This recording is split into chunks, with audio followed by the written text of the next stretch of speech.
अस्सलाम वालेकुम, मैं हूं शाहजेब खानजादा। साबिक वजीर आजम नवाज शरीफ की तबीयत संभल नहीं रही है।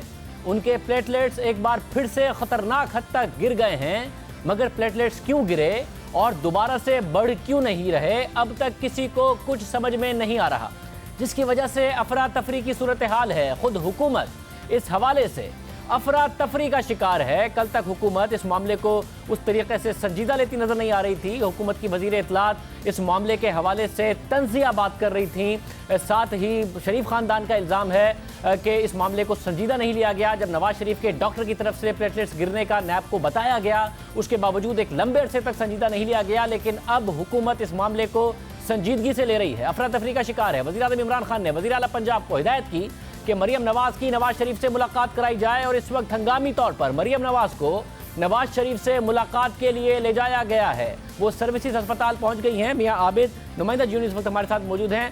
मियां आबिद, बताइएगा इस वक्त क्या सूरत हाल है? मरियम नवाज पहुंच गई हैं?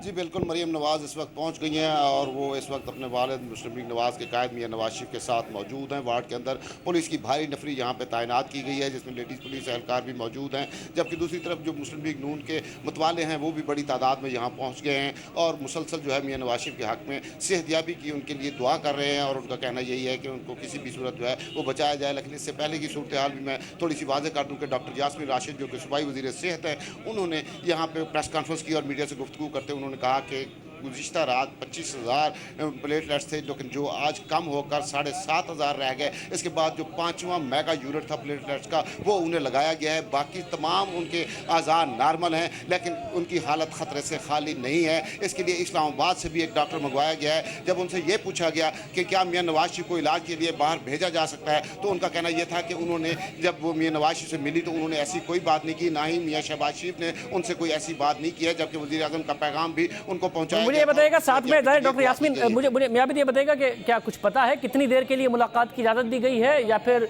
हंगामी तौर पर उनको लाया गया है? वो मिल सकती हैं जितनी देर के लिए चाहें अपने वालिद साहब से, क्योंकि आज दिन में अदालत की तरफ से उनकी दरख्वास्त मुस्तरद हो गई थी। अदालत ने कहा था हमारा इख्तियार नहीं है कि आपको इस बात की इजाजत दें। जी बिल्कुल, आज इनको उनकी दरख्वास्त मुस्तरद हो गई थी, लेकिन इस वक्त जो है ये इतलात मिली हैं कि वज़ीर आज़म की हिदायत पर उनको खुसूसी इजाज़त दी गई है और 24 घंटे के लिए उनको पे रोल पर रिहा किया गया है। और इस वक्त जो है वो अपने वालिद के साथ मौजूद हैं और ये अंदाज़ा नहीं लगाया सकता कि वो अब यहाँ इस वक्त कितनी देर मौजूद रहेंगी। आया सारी रात भी रह सकती हैं या इस वक्त वो घर चली जाएंगी और कल दोबारा अपने वालिद की इयादत के लिए वो दोबारा यहाँ पर तशरीफ़ लाएँ। तो इस वक्त जो है वो अपने वालिद के साथ मौजूद हैं और यही बताया जा रहा है कि 24 घंटे के लिए उनको पे रोल पर रिहा किया गया है। 24 घंटे के लिए पैरोल पर उनको रिहा किया गया है। मरियम नवाज को हंगामी तौर पर इस वक्त नवाज शरीफ से मुलाकात के लिए रिहा किया गया। शरीफ खानदान के ज़राए के मुताबिक हुकूमती डॉक्टर्स को खदशा है कि या तो नवाज शरीफ को क़ुव्वत मुदाफ़ियत के निज़ाम में ख़राबी यानी इम्यून सिस्टम डिसऑर्डर का मर्ज लाहक है, या फिर कोई ऐसी बीमारी है जिसका पता नहीं चल रहा, जिसकी वजह से हुकूमत में इस वक्त अफरा तफरी है। इसलिए नवाज शरीफ को बोन मेरो और पेट स्कीम के टेस्ट कराने का फैसला किया गया है। अहम बात यह है कि ये टेस्ट उसी वक्त किए जाते हैं जब बीमारी की वजह का पता नहीं चल रहा होता। हमने इस बात की तस्दीक के लिए नवाज शरीफ के बेटे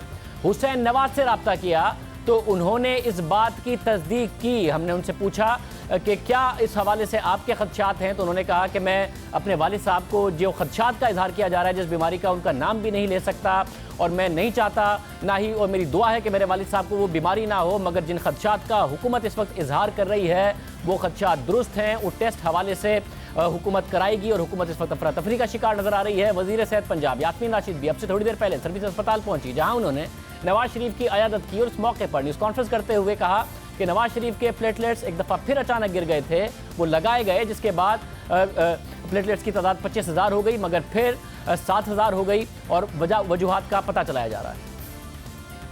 पीर की रात जब ये तशरीफ़ लेके आए और जो टेस्ट हुआ उसमें पता चला कि इनके प्लेटलेट्स जो हैं ये 10,000 पे हैं, और सुबह जब दोबारा टेस्ट किया तो 2,000 पे पहुँचे हुए थे।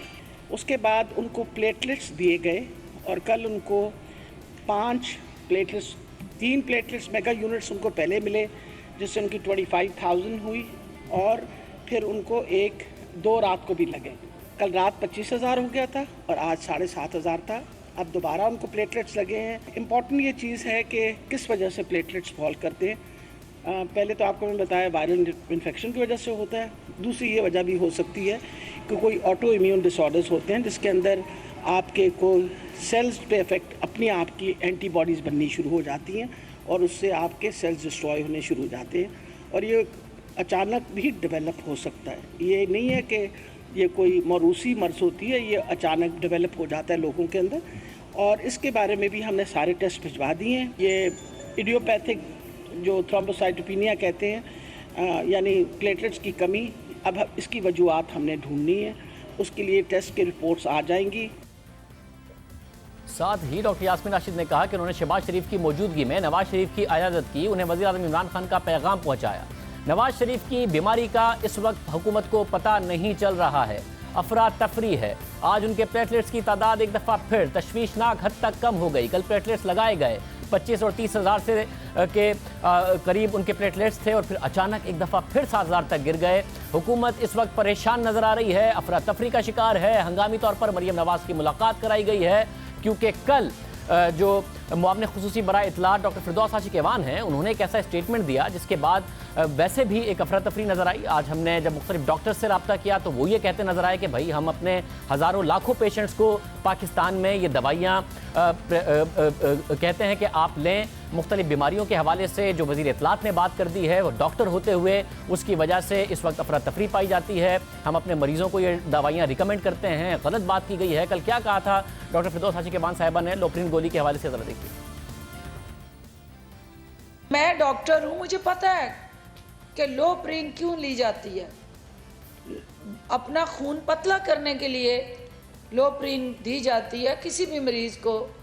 तो जब आप अपनी अदाएँ नहीं बदलेंगे और 67 साल की उम्र में आपने वही ग़िज़ा रखनी है तो 2 लोप्रिन आपको मिलनी है। तो लोप्रिन जो भी डॉक्टर सुन रहा है, हॉस्पिटल बहुत सारे लोग लोप्रिन पे हैं और वो दवाई लेते हैं। सबसे पहला जो उसका ख़तरा है वो आपके प्लेटलेट काउंट को गिराता है।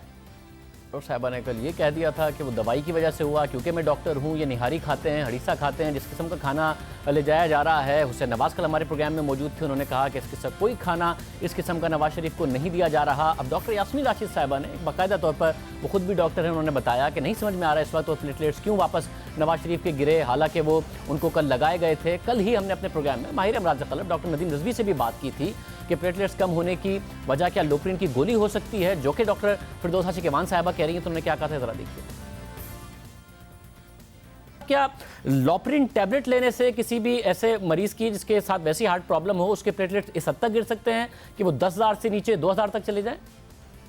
सिर्फ एस्पिरिन लेने से शायद तो बहुत ही रेयर है, ऐसा मैंने तो नहीं देखा, इसलिए कि लाखों करोड़ों लोग एस्पिरिन लेते हैं प्रिवेंशन के लिए कार्डियोवैस्कुलर डिजीज की और उनके प्लेटलेट्स नहीं गिरते हैं। लोप्रिन या एस्पिरिन जो है, ये लोप्रिन तो एक ब्रांड नेम है एस्पिरिन का कोटेड, ये बेसिकली आपकी प्लेटलेट की चिपकाहट को रोकती है आपस में और इस तरह ब्लड की जो क्लॉटिंग की प्रॉब्लम्स हैं उसको कम करती है। इसी तरह ये हार्ट अटैक और स्ट्रोक को प्रिवेंट करती है।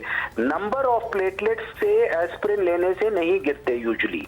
ये कोई और रेयर रिएक्शन या इडियोसिंक्रेटिक रिएक्शन अगर हो किसी दवा से तो वो एक अलग बात है, लेकिन सिर्फ एस्पिरिन से ये नहीं होना चाहिए। यानी कि आप खुद भी अपने जो पेशेंट्स उनको रिकमेंड करते हैं और कभी ऐसा हुआ नहीं कि इतना प्लेटलेट्स गिर गए हों इस मेडिसिन से? नहीं, हम तो देखें ना, हम तो एंजियोप्लास्टीज करते हैं, बाईपास के पेशेंट्स होते हैं जिनको स्ट्रोक, लाखों करोड़ों पेशेंट्स हैं इस तरह के जो एस्पिरिन पे हैं, और एस्पिरिन के साथ एक और ड्रग है क्लोपिडोग्रेल, उस पे होते हैं, लेकिन उसमें हमें तो बहुत रेयर है ऐसा कि कभी प्लेटलेट गिरे हों। हमने कल के प्रोग्राम में ही ये डॉक्टर साहब का शॉट भी चला दिया था, मगर डॉक्टर फिरदौस हाशी केवान साहिबा क्योंकि मुशीर इत्तलात हैं, हेडलाइंस में उनका बयान चलता रहा, तशवीश बहरहाल रही। मुख्तलिफ लोग जो लेते हैं ये टैबलेट, उन्होंने भी हमसे रब्ता किया, डॉक्टर्स ने भी कहा कि भाई ये बात क्लियर कीजिए। बहुत सारे लोग हैं जो ये टैबलेट खाते हैं, इस किस्म का बयान डॉक्टर फिरदौस हाशी केवान साहिबा ने दे दिया है। हमने रब्ता किया डॉक्टर टीपू सुल्तान से, सैयद टीपू सुल्तान साहब जो कि साबिक सदर हैं पाकिस्तान मेडिकल एसोसिएशन के, इसके अलावा रुकन हैं उनके एग्जीक्यूटिव कमेटी के, वो हमारे साथ मौजूद हैं। डॉक्टर साहब बहुत शुक्रिया हमें ज्वाइन करने के लिए। डॉक्टर साहब, एक अजीब मसला खड़ा हो गया है, मरीज़ भी इस हवाले से परेशान हैं। लोप्रिन की दवा आप समझते हैं कि उससे प्लेटलेट्स इस हद तक गिर सकते हैं, उसकी वजह से ये हो सकता है क्योंकि बहुत सारे लोग ये टैबलेट लेते हैं, कि ये खतरनाक हो सकती है? अच्छा, उसका आंसर बहुत सिंपल है कि लोपरिन और एस्पिरिन जो है ना, ये प्लेटलेट काउंट को कभी कम नहीं करती, इसलिए, और ये खतरनाक दवा नहीं है। अगर किसी का प्लेटलेट कम हो गया है तो लोपरिन उसका कसूरवार नहीं है, सो खतरनाक नहीं है। लोपरिन का काम ये होता है कि प्लेटलेट की आपस में चिपकने की जो सलाहियत है उसको कम कर देता है ये। तो जब वो, अगर प्लेटलेट चिपकता नहीं है तो वो ब्लीडिंग होती रहती है, और ब्लीडिंग, इसीलिए हम ये ऑपरेशन से 3-4 दिन पहले लोपरिन बंद कर देते थे, और हैं भी, कि ब्लीडिंग ना हो सर्जरी के दौरान, एज एनेस्थेटिस्ट में बंद कराया जाता था। लेकिन अब लेटेस्ट जो रिसर्च पेपर अभी आया है, उसमें ये लोग रिकमेंड नहीं करते हैं कि आप बंद ना करें, ब्लीडिंग तो फर्क नहीं पड़ेगा। तो आपके सवाल का जवाब यह है कि प्लेटलेट काउंट कम नहीं होता है किसी सूरत हाल में, जो प्लेटलेट काउंट है वो रहेगा। प्लेटलेट काउंट आजकल जो परेशानी मुब्तला है लोगों को, वो डेंगू फीवर की वजह से होता है कि वो डेंगू फीवर में प्लेटलेट कम हो जाता है। Nothing to do with aspirin और डिस्पिरिन। यानी कि आपके पूरे करियर में कभी ऐसा नहीं हुआ कि आपने ये विटनेस किया हो, आपने देखा हो कि ये मेडिसिन दी गई और उसकी वजह से किसी मरीज की शिकायत आई हो कि उसके प्लेटलेट काउंट गिर गए हैं? कभी आपके करियर में ऐसा नहीं हुआ?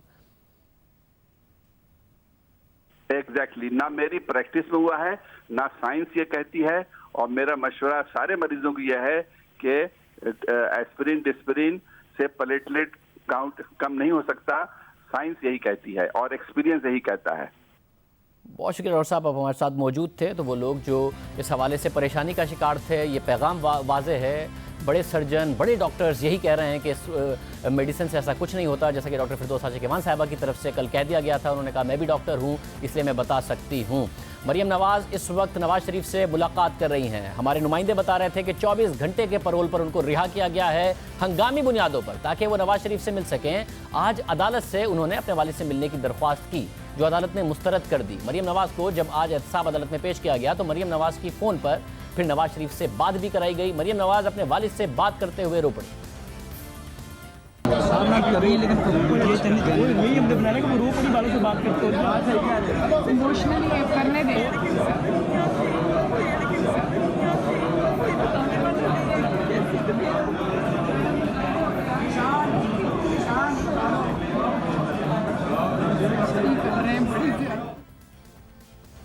मरियम नवाज़ ने अदालत से दरख्वास्त की कि उन्हें वालिद से मिलने की इजाज़त दी जाए, जो अदालत ने मुस्तरद कर दी। लाहौर की अदालत में जज चौधरी अमीर मोहम्मद खान ने चौधरी शुगर मिल केस की समाअत की। अदालत में केस की मुख्तसर समाअत हुई। अदालत ने नैब के तफ्तीशी अफसर से पूछा कि रेफरेंस कब दायर किया जाएगा। उस पर नैब के प्रोसिक्यूटर ने कहा कि रेफरेंस तैयारी के आखिरी मराहिल में दाखिल हो चुका है, रेफरेंस चेयरमैन नैब की मंजूरी के बाद दायर कर दिया जाएगा।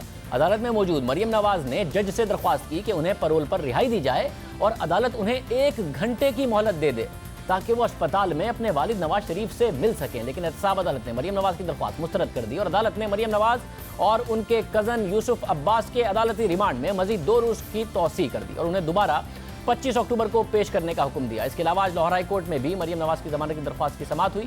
जस्टिस अली बाकिर नजफी की सरबराही में 2 रुकनी बेंच ने मरियम नवाज़ की दरख्वास्त पर समाअत की। अदालत ने पूछा कि क्या मरियम नवाज़ सिर्फ एक ही केस में गिरफ्तार हैं। इस पर मरियम नवाज़ के वकील ने जवाब दिया कि जी, मरियम नवाज़ सिर्फ चौधरी शुगर मिल केस में ही गिरफ्तार है। मरियम नवाज़ के वकील ने अदालत में मौक़िफ़ इख्तियार किया कि कानून में तरमीम के बाद नैब कंपनी केसेस में मुदाखलत नहीं कर सकता। जब तक ACCP को नैब ना कहे, नैब कार्रवाई नहीं कर सकता जब तक ACCP नैब को ना कहे। मनी लॉन्ड्रिंग का बेबुनियाद केस बनाकर सियासी इंतकाम का निशाना बनाया जा रहा है। मरियम नवाज़ के वकील ने अदालत को बताया कि नैब के कानून को गलत इस्तेमाल करके गिरफ्तार किया गया। पैनामा लीक्स केस में तमाम जायदादें और असासें डिक्लेयर कर रखी हैं। उन्होंने अदालत से दरख्वास्त की कि जमानत पर रिहाई की दरख्वास्त के हतमी फैसले तक उबूरी जमानत पर रिहा किया जाए। नैब प्रोसिक्यूटर ने अदालत से तफसीली जवाब दाखिल कराने के लिए मोहलत तलब की, जिस पर अदालत ने प्रोसिक्यूटर नैब को 30 अक्टूबर तक जवाब दाखिल कराने की मोहलत दे दी। अब केस की आइंदा समाअत 30 अक्टूबर को होगी और नैब अपना जवाब जमा कराएगा। आज साहब अदालत में क्या माहौल रहा, इस हवाले से हम बात करेंगे। नुमाइंदा जियो न्यूज़ उस्मान भट्टी। उस्मान भट्टी, बहुत शुक्रिया। आज ज़ाहिर मरियम नवाज़ ने इस्तदा की कि वो अपने वालिद साहब से मिलना चाहती हैं, फिर उनकी फ़ोन पे बात कराई गई, वो रोती हुई नजर आ रही है अपने वालिद साहब से बात करते हुए। अब हंगामी तौर पर उन्हें मिलवाया गया है। क्या आज अदालत में हुआ? जी, आज जैसे कि चौधरी शुगर मिल्स केस की जो समाअत थी केस की, तो जैसे ही मरीम नवाज़ पहुंची तो जो कमरा अदालत था वहाँ पर पहले तो नारेबाजी हुई, मरीम नवाज़ के हक़ में नारे लगाए गए, मुस्लिम नून के हक़ में नारे लगाए गए। कुछ देर बाद जब समाअत शुरू हुई, जो एहतसाब अदालत के जज थे अमीर मोहम्मद खान, उन्होंने केस की समाअत शुरू की। तो थोड़ी देर बाद ही जो केस है वो 25 जो इस महीने की अक्टूबर है उस तक डेट तक मुलतवी कर दिया गया। मरीम नवाज़ ने जज साहब से रिक्वेस्ट की कि मुझे मालूम हुआ है कि मेरे वालिद की तबीयत ठीक नहीं है और मैं चाहती हूँ मैं अपने वालिद से मुलाकात कर सकूँ और मुझे परमिशन दी जाए। जज साहब ने कहा कि ये मेरे इख्तियार में नहीं है कि मैं आपको परमिशन दूँ। वो लम्हा काफ़ी मरीम नवाज़ के लिए मुश्किल था कि उनको परमिशन नहीं मिली और ज़ाहिर है उनके वालिद की तबीयत भी काफ़ी तशवीशनाक है।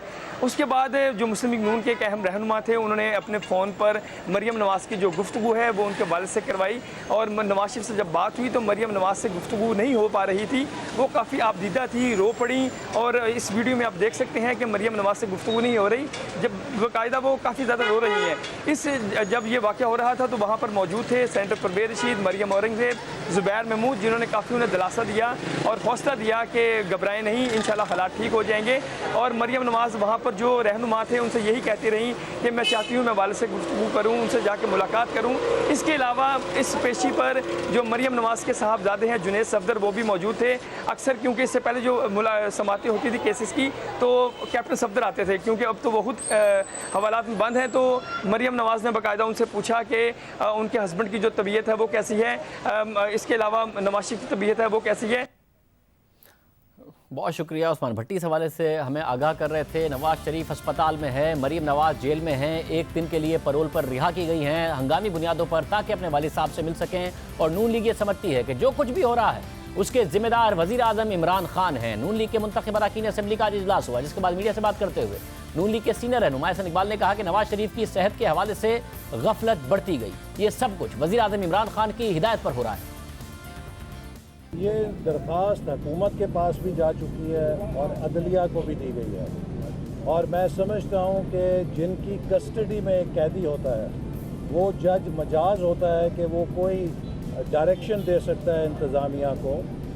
लिहाजा हमें अफसोस हुआ है, हमें दिली दुख हुआ है कि उस बुनियादी इंसानी रवैये का भी पास नहीं रखा गया जो किसी महज़ब मुआशरे में कम से कम दर्जे में आप किसी दुश्मन के लिए भी रवा रखते हैं। अल्लाह ना करे ऐसे हालात कोई सामना करे, अल्लाह ना करे किसी की बेटी को ऐसी सिचुएशन का सामना करना पड़े कि उसका वालिद लाइफ थ्रेटनिंग कंडीशन में हो और ये जुल्म के ज़ाब्ते उस बेटी को अपने बाप की ईमानदारी से भी रोकें। ये इमरान खान की सफाकी, इमरान खान की जो नफ़रत है और जो इंतकाम है उसकी ये अलामत है। ये सब कुछ उसके हदायत के ऊपर हो रहा है। जिसने अमेरिका में कहा था कि नवाज शरीफ का मैं टीवी बंद कर दूंगा, उसका मैं खाना बंद कर दूंगा, और आज अगर नवाज शरीफ साहब को मेडिकल केयर नहीं मिल रही, इसका जिम्मेदार बराह रास्त इमरान अहमद न्याजी है।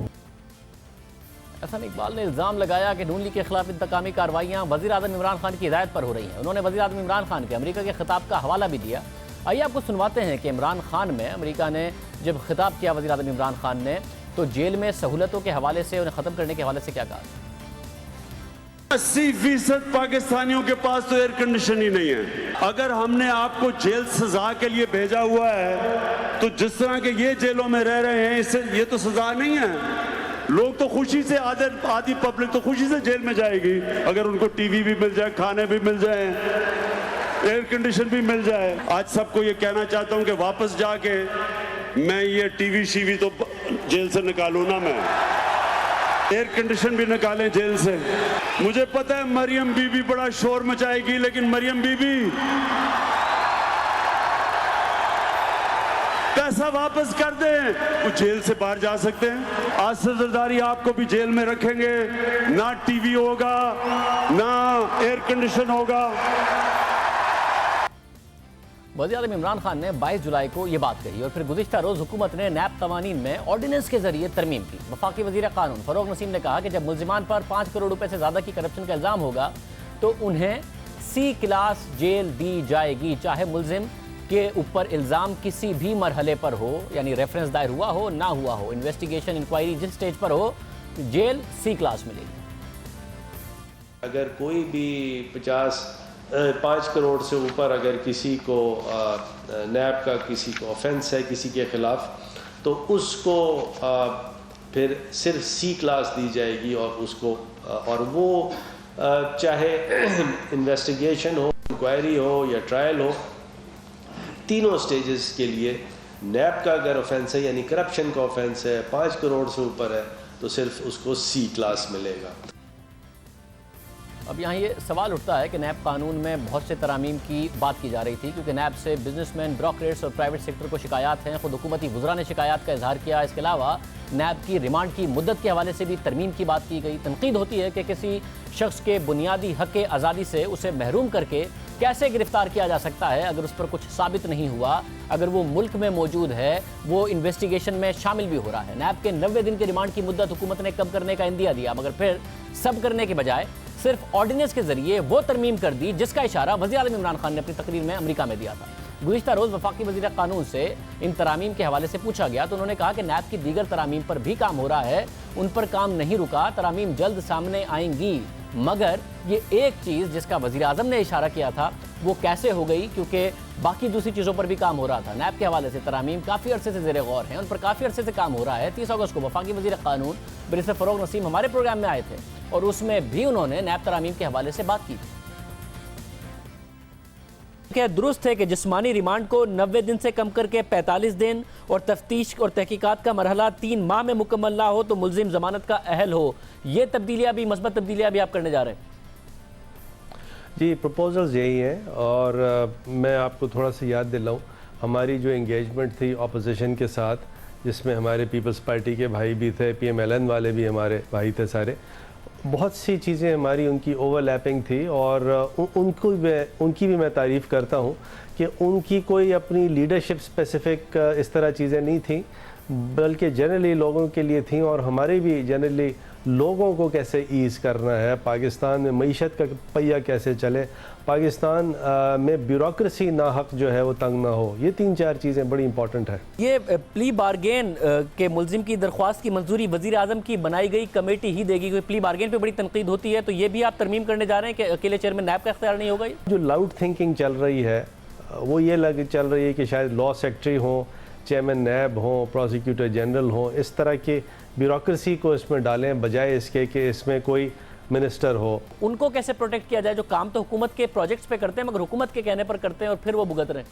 प्रपोजल ये है हमारा कि अगर तो कोई मैलेफाइड्स नहीं है, बदनीयती नहीं है, किसी ने कोई ऐसे किसी की रिश्वत पकड़ी जाए या किसी के एसेट्स इस तरह पकड़े जाए जो कि बियॉन्ड मीन्स हो, तो सिर्फ अगर कोई प्रोसीजरल लैप्स है तो उस प्रोसीजरल लैप्स पे नैब की प्रोसीडिंग्स या इंक्वायरी नहीं होनी चाहिए। हम सबसे पहले एंगेज करेंगे अपोजिशन के उसी कमेटी के साथ जिनमें बड़े ज़बरदस्त वकला भी हैं और उनसे हम कहेंगे देखिए मोर और लेस काफ़ी ओवरलैप है आपके ड्राफ्ट में और हमारे थिंकिंग में और ड्राफ्ट में, तो इसको फिर लेजिस्लेशन कर लेते हैं।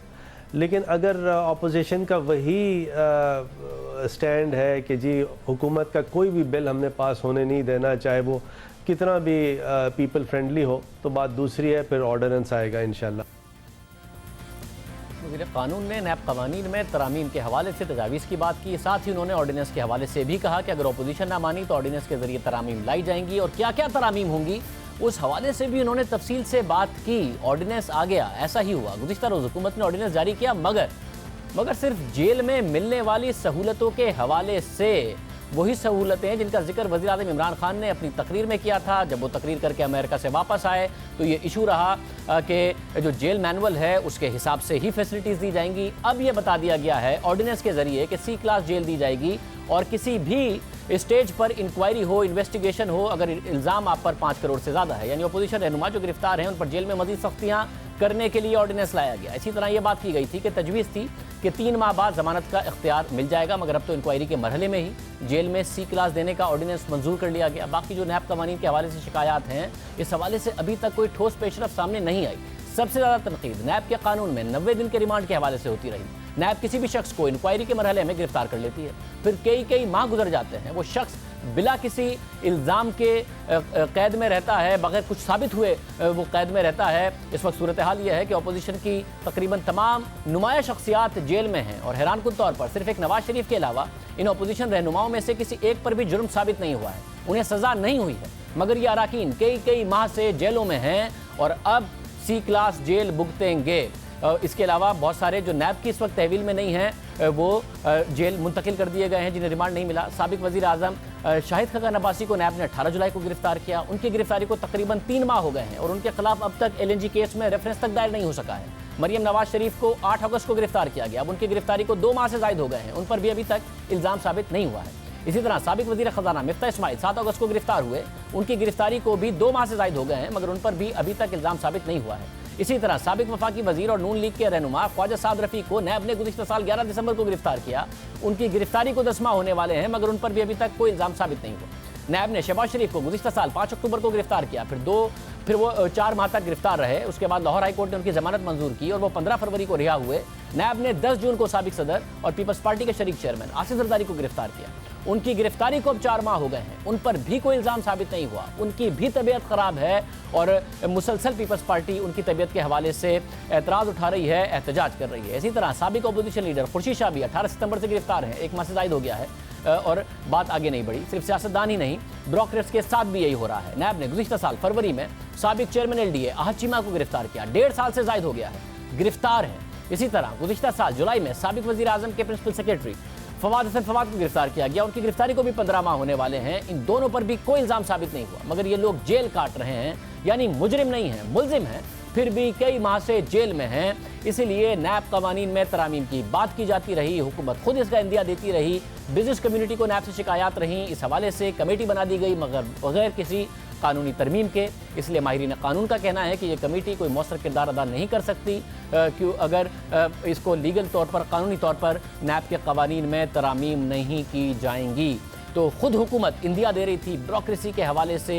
नैब के जो इस वक्त प्ली बार्गेन का कानून है उसमें तब्दीली के हवाले से जो रिमांड मिल जाता है, उस हवाले से 3 महीने तक रेफरेंस ना दायर हो तो ज़मानत का हक हासिल हो, इस हवाले से। मगर तरमीम की गई तो सिर्फ वो जिसका इंदिया दिया था वज़ीर आज़म इमरान खान ने अमेरिका में अपनी तकरीर में कि इनके जो जेल हैं उनसे मैं AC निकालूंगा, वहाँ से मैं टेलीविज़न निकालूंगा। C क्लास अब जेल दी जाएगी, चाहे किसी भी स्टेज पर केस हो और वो चल रहा हो। और कैसे लोग गिरफ्तार हैं 1-1 साल से ज़ायद अरसे से, वो हमने मामला आपके सामने रखे।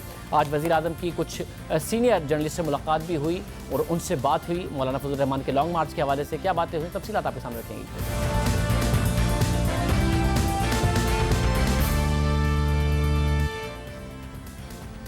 आखिरकार वफाकी हुकूमत ने JUIF को आज़ादी मार्च की इजाज़त देने का फैसला कर लिया, मगर ये इजाज़त मशरूत है। हुकूमत अपोजिशन से मुज़ाकरात करना चाहती है, मगर साथ ही आज़ादी मार्च को रोकने के लिए इक़दाम भी कर रही है। इस्लामाबाद में हलचल बढ़ती जा रही है। सिर्फ इस्लामाबाद ही नहीं बल्कि जिन रास्तों से काफ़िले को इस्लामाबाद के लिए रवाना होना है, इन मकामात पर रुकावटों के लिए कंटेनर्स पहुँचाए जा रहे हैं। आज वज़ीर आज़म ने सीनियर साफ़ियों से मुलाकात की और इस हवाले से उनसे सवालात भी हुए, बात करेंगे। साथ ही मौलाना फजल रहमान की एक दफ़ा फिर सलीम साफ़ी साहब से भी मुलाकात हुई और वो क्या सोच रहे हैं उस पर भी बात करेंगे। शहजाद इकबाल साहब, मेज़बान प्रोग्राम नया पाकिस्तान, हमारे साथ मौजूद है। शहजाद, बहुत शुक्रिया, आज वज़ीर आज़म से आप भी मिले, आपने सवालात भी किए। क्या इस वक्त मैसेज है वज़ीर आज़म का इस मार्च के हवाले से, लॉन्ग मार्च के हवाले से? देखिए, इस हवाले से काफ़ी तफसीलन बात हुई कि कैसे हुकूमत डील करेगी मौलाना फजल रहमान और दीगर अपोजिशन पार्टीज़ के इस आज़ादी मार्च से, जिसपे इमरान खान ने कहा कि अगर प्रोटेस्ट आइन और कानून के मुताबिक होगा तो हर पार्टी को हक है कि वो आइन और कानून के मुताबिक प्रोटेस्ट करे, एहतजाज करे, लेकिन गवर्नमेंट फैसला उस वक्त करेगी जब रहबर कमेटी और हुकूमती कमेटी की मीटिंग हो जाएगी। क्योंकि इमरान खान ने कहा है कि हमने जब धरना दिया था उसके पीछे वजह थी, हमने तमाम जो ऑप्शंस थे वो एग्जॉस्ट किए और इसके बाद फिर हम धरने और आज़ादी मार्च की तरफ गए थे। लेकिन यहाँ पे तो मकसद ही वाज़ेह नहीं है। वो कह रहे हैं मौलाना फजल रहमान अपना टारगेट चेंज करते रहते हैं। जब बिलावल से मिलते हैं तो कहते हैं कि महंगाई की वजह से एहतजाज कर रहे हैं, जब नून लीग से मिलते हैं तो वजह कोई और बताई जाती है, जब किसी मजहबी पार्टी से मिलते हैं तो खत्म नबूत को इशू बना दिया जाता है। तो कह रहे हैं कि मौलाना का मकसद क्या है, हमें अभी तक यही नहीं समझ आया। वो अपना टारगेट चेंज करते रहते हैं। तो एक मरतबा मीटिंग हो जाएगी रहबर कमेटी की और हुकूमती कमेटी की, फिर हमें पता चलेगा कि उनकी डिमांड्स क्या है, उनका मकसद क्या है, किस किस्म का वो एहतजाज करेंगे। फिर हम अपने लाएमल जो है वो उनके सामने रखेंगे और फिर हम देखेंगे कि हमें किस तरीके से इस एहतजाज से डील करना है। लेकिन फिलहाल अगर एहतजाज आइन और कानून के मुताबिक होगा तो उस पर उन्होंने कहा कि हम कोई एतराज़ नहीं करेंगे। एक सवाल ये भी हुआ था कि खबरें इस तरह की आ रही हैं कि शायद मीडिया का टोटल ब्लैकआउट कर दिया जाए और मीडिया चैनल्स को ये कहा जाए कि आप मौलाना के इस प्रोटेस्ट को, इस एहतजाज को कवर नहीं करेंगे। उस पर इमरान खान ने कहा ऐसी कोई स्ट्रैटेजी नहीं है, कोई ऐसे अहकामात नहीं जारी किए जाएंगे कि मीडिया का टोटल ब्लैकआउट हो। इनफैक्ट जब ये गुफ्तगू हो रही थी शाहजेब, तो उस वक्त ये सवाल भी ज़ेरे बहस आया कि मौलाना फजल रहमान की जो लाइव तकरीर है, लाइव प्रेस कॉन्फ्रेंस है, वो मीडिया नहीं दिखा सकता, उनके इंटरव्यूज को नशर नहीं किया जा सकता, ये पाबंदी क्यों लगाई है? और इशारा डायरेक्ट इमरान खान की तरफ था। तो इमरान खान ने लाइलमी का इजहार किया, उन्होंने कहा कि ऐसी कोई पाबंदी हमने नहीं लगाई है। फिरदौस आशिक अवान साहबा ने भी ये बात कहने की कोशिश की। उस वक्त मैंने बड़ा कैटेगोरिकल सवाल किया फिरदौस आशिक अवान साहबा से कि आप ये कह रही हैं कि हम मौलाना फजल रहमान का इंटरव्यू भी नशर कर सकते हैं, हम उनकी लाइव प्रेस कॉन्फ्रेंस भी दिखा सकते हैं, जिस पर इमरान खान ने बड़े वाज़े तौर पे कहा, उन्होंने कहा आप उनका इंटरव्यू करें, इंटरव्यू को नशर करें, आप प्रेस कॉन्फ्रेंस दिखाएं, कोई मना नहीं कर रहा। मैं ये आपसे कह रहा हूं कोई इस पर कदगन नहीं है, कोई पाबंदी नहीं है।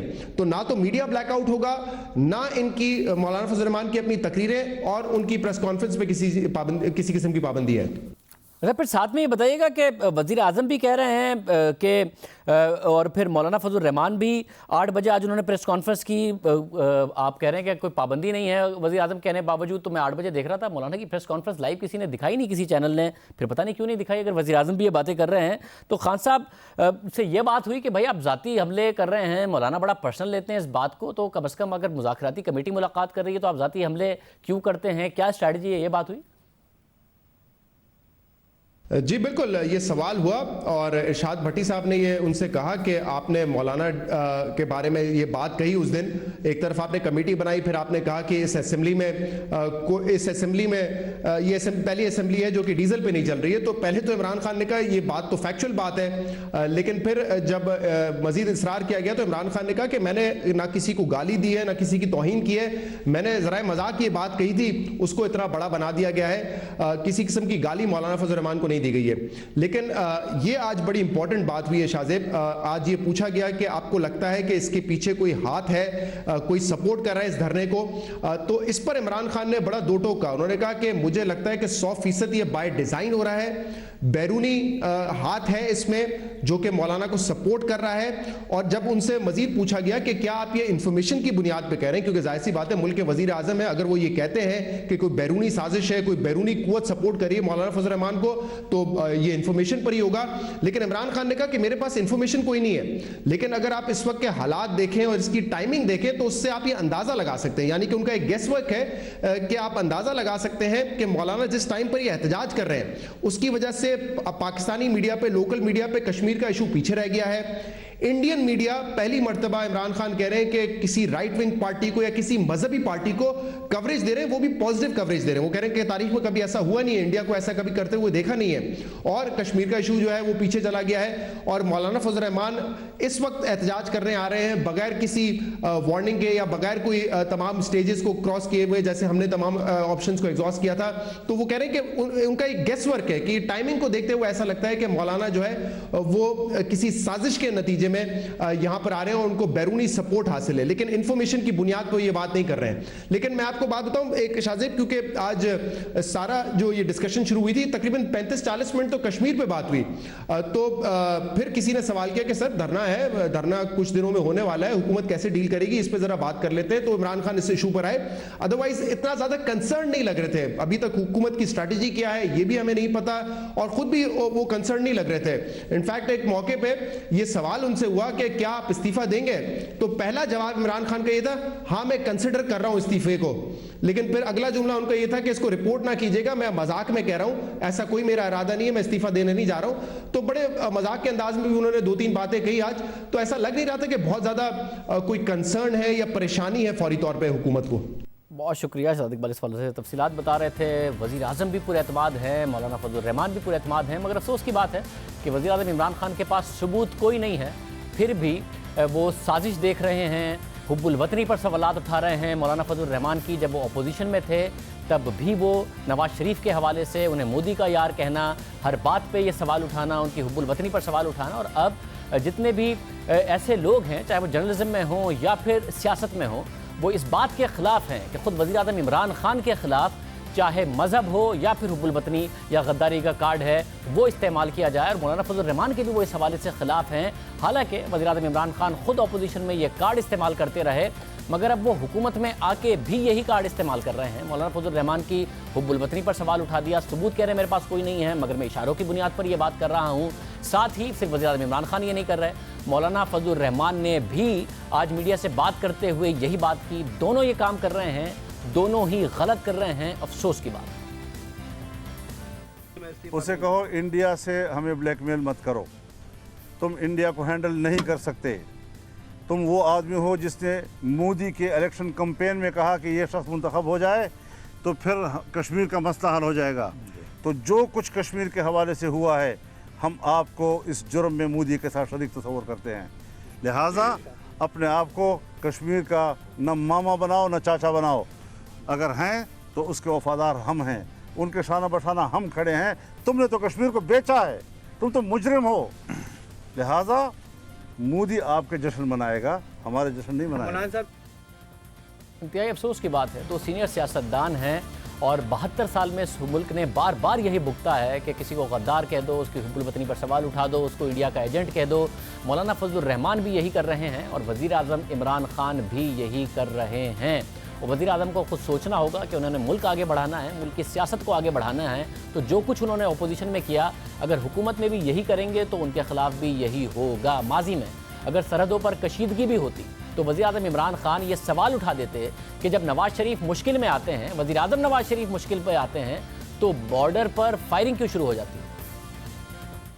नारोवाल के इलाके में, बॉर्डर के इलाके में बड़ी बुरी हालात है लोगों की, गांव खाली हो गए हैं, कितनी कैजुअल्टीज़ हैं, सियालकोट में कैजुअल्टीज़ हैं। और इसके ऊपर हमने सख्त मजम्मत की है और हमारे कई डेलीगेट्स कह रहे हैं कि क्या वजह है कि जब नवाज शरीफ मुश्किल में आता है तो बॉर्डर पे फायरिंग शुरू हो जाती है।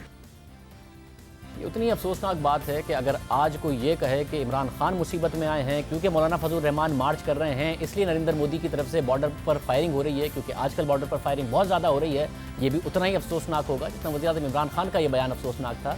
सिर्फ यही नहीं किया, उन्होंने ट्वीट्स भी करते रहे। ये सिलसिला जारी है, अब भी जारी है। मुल्क की सियासत में एक दूसरे पर इंडिया का एजेंडा पूरा करने के इल्ज़ामात लगाए जा रहे हैं। सियासत में अपने मुफादात के लिए एक दूसरे की हुब्बुल वतनी पर सवालात उठाने की रिवायत पहले भी थी, अब भी मौजूद है, जिसका शायद वक्ती तौर पर तो फ़ायदा हो जाता है, मगर नताइज संगीन होते हैं।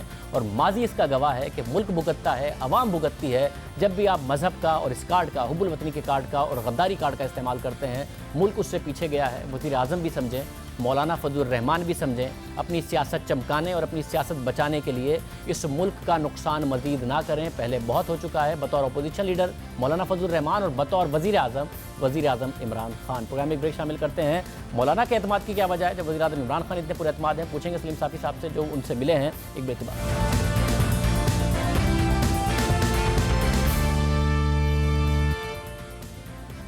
वज़ीर-ए-आज़म पुरएतमाद हैं, क्या मौलाना फजल रहमान भी उतने ही पुरएतमाद हैं? सलीम साफ़ी साहब हमारे साथ मौजूद हैं। साफ़ी साहब बहुत शुक्रिया। वज़ीर-ए-आज़म आज साफ़ियों से मिले, बड़े पुरएतमाद हैं। मौलाना से आप मिले, आप कह रहे हैं वो भी बड़े पुरएतमाद हैं। मौलाना के एतमाद की क्या वजह है? वज़ीर-ए-आज़म कह रहे हैं कि कुछ कम्युनिकेट ही नहीं कर रहे, वो पीपल्स पार्टी को कुछ कहते हैं, दूसरी जमातों को कुछ कहते हैं, नून लीग को कुछ और कहते हैं। मौलाना एक तो पता नहीं ये मौलाना के साथ मेरे मिलने की या बल्कि एक सहाफ़ी की एक पॉलिटिशियन से मिलने की ख़बर कैसे बन जाती है। मैं तो आज ही के दिन चौधरी शुजात हुसैन साहब से भी मिला था और आज ही के दिन सादिक संजरानी साहब से भी मिला था। 2-3 घंटे उनके साथ भी गपशप हुई, लंच भी उनके साथ किया। ये बात अलबत्ता मैं ख़ुद भी समझ से मेरी बालातर है कि मौलाना फजल रहमान साहब इतने ज़्यादा पुरएतमाद और अपनी कामयाबी के लिए उनको यकीन क्यों है। यानी ये हकीकत ये है कि मैं उनके साथ इन मीटिंग्स में मैं समझने की कोशिश करता रहा, लेकिन मैं समझ नहीं पाया। हाँ, एक बात तो है कि लगता अब यही है कि उन्होंने इस दिन के लिए और इस मौके के लिए तैयारियां महीनों से की हुई हैं। यानी उन्होंने अपने वर्कर्स को भी मोटिवेट किया है इस दिन के लिए और फिर पार्टी के लेवल पे भी उन्होंने खूब तैयारियां की हैं। मसलन उन्होंने ये कि अगर डिस्ट्रिक्ट अमीर गिरफ़्तार हो जाए तो फिर कौन लीड करेगा, वो गिरफ़्तार हो जाए तो फिर कौन करेगा। 7-8 टीयर्स तक उन्होंने ये तैयारी की है। इसी तरह अगर इस्लामाबाद आने देते हैं तो उस सूरत में भी उनकी तैयारी है और उससे ज़्यादा तैयारी उन्होंने डिस्ट्रिक्ट लेवल पे अगर उनको रोका जाता है तो उसके लिए की है कि उस सूरत में फिर वो पूरे मुल्क को किस तरह बंद करेंगे। लेकिन हकीकत ये है कि मैं उनकी पुरएतमादी की एक तो मगर जो एतमाद इस बात का है कि उन्हें प्रोजेक्शन बहुत मिल रही है, इस बात का है कि वो हुकूमत को गिरा देंगे, किस बात का है? नहीं, यानी देखे, हम तो उन लोगों में कि हमारी खलवत और जलवत की बातें एक होती हैं। मौलाना के साथ एक तो ये जो मजहबी कार्ड का मामला है, तो मैंने उनसे खलवत में भी अर्ज़ किया और जलवत में कि मौलाना आप इसको इस्तेमाल ना करें, क्योंकि मौलाना साहब ने एक ख़तरनाक काम ये किया है कि जो पिछले साल के दौरान उन्होंने ये मिलियन मार्च के दौरान या बाकी दौरों के दौरान अपने वर्कर और सपोर्टर को मोटिवेट किया है मजहबी बुनियादों पे, और अब वो जिन नारों के साथ सामने आए हैं या जिन मुतालबात के साथ वो खालिस पॉलिटिकल हैं। मसलन जब हम जैसे लोग भी उनसे कहते हैं तो वो कहते हैं कि मेरे तो मुतालबात सारे सियासी हैं। तो ये तो एक मौलाना की उस लिहाज से स्ट्रेटजी यानी हैरानकुन भी है और कुछ हवालों से ख़तरनाक भी हैं। लेकिन मौलाना से हम भी ये कहते हैं कि मसलन धरनों के हक़ में तो हम भी नहीं हैं, या इस्लामाबाद के लॉकडाउन के हक़ में भी ये नहीं है, या इस तरह की बातें भी हुई कि मौलाना साहब को मसलन हमने इस बात पे डराने की भी कोशिश की कि मौलाना साहब, एक तो ये है कि लॉकडाउन और धरने जैसी चीज़ों की कोई भी जमहूरियत पसंद हिमायत नहीं कर सकता, और अगर आप नाकाम हुए तो फिर उस सूरत में तो ये आपके लिए भी और जमहूरी क़ुव्वतों के लिए भी बहुत नाकाबिल तलाफ़ी नुकसान होगा, फिर तो कोई उठ ही नहीं सकेगा।